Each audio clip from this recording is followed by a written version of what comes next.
Hey friends, so today I'm actually going to show you some tricks and tips to use green screen effects on your Wii video. The cool thing with Wii video is you don't actually need a green screen or a blue screen to get the effects to work. Anything that has a basic solid single color background will actually work.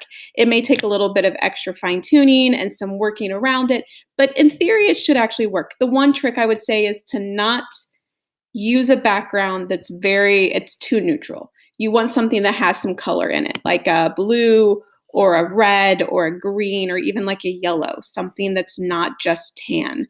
But some examples of cool things you can do with it. You can make your typical regular green screen effect where you kind of have stuff going on in the background, like these My Little Ponies with the little forest or flying up in the air. You can also do like a static image of just you if you want to float around in space.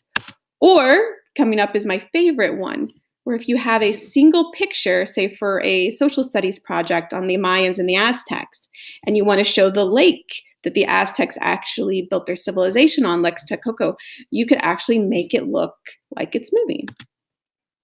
And that's a pretty cool effect. Other things you can do is do green screen on things that don't take up the whole screen, using something as small as, say, a cell phone. Maybe you want to show a video within your cell phone or your laptop. Or maybe you want to make it a little bit more interactive. You can do it like a flashlight, kind of shining around. Maybe you want to show parts of the body, or maybe use it to kind of highlight different spots in space with different constellations. That is also possible, and they are all possible on Wii Video with just a little bit of green screen help. For the record, that very last one with the cup was literally just a bright yellow cup I got from a conference back in January. So I'm going to show you guys how to do that real quick.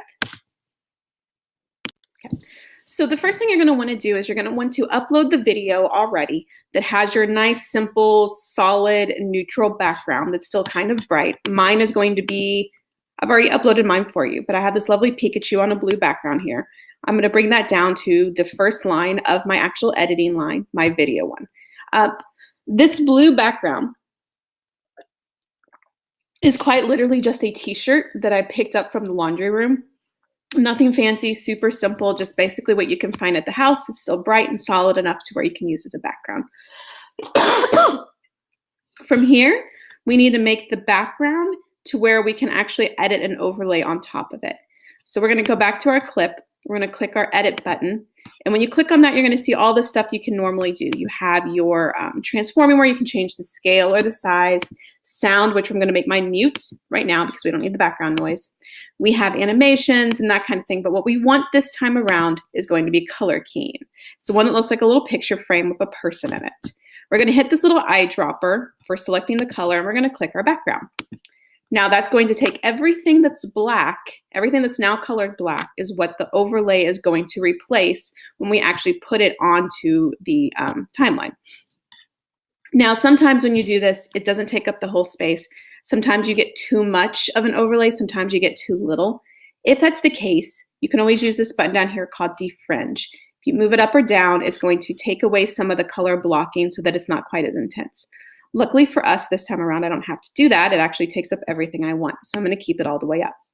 When you have everything ready to go and everything that's going to be the overlay looks accurate and correct, you're going to hit done editing. Now on your timeline, you see a blue Pikachu or a Pikachu with a blue background, but up in your preview window, you see a Pikachu with a black background. So we have to replace that black background with something else. So I'm thinking for Pikachu, since he is an electric Pokemon, we're going to do something kind of electrical. I've already typed in lightning, so I think we're going to go with a lightning storm.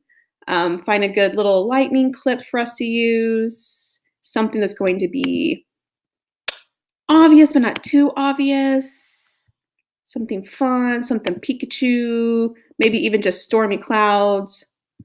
Let's do, ooh, that's a good one. We're going to go with this one. And we're going to drag it down to the second video line.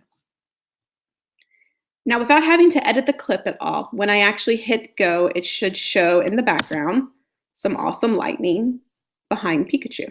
And we have a little lightning storm behind our little Pokemon. It's that simple. Now, after that, you can always add some sound. You can add more video. You can add more graphics, whatever you want. But that right there is how you do a green screen effect without actually using a green screen.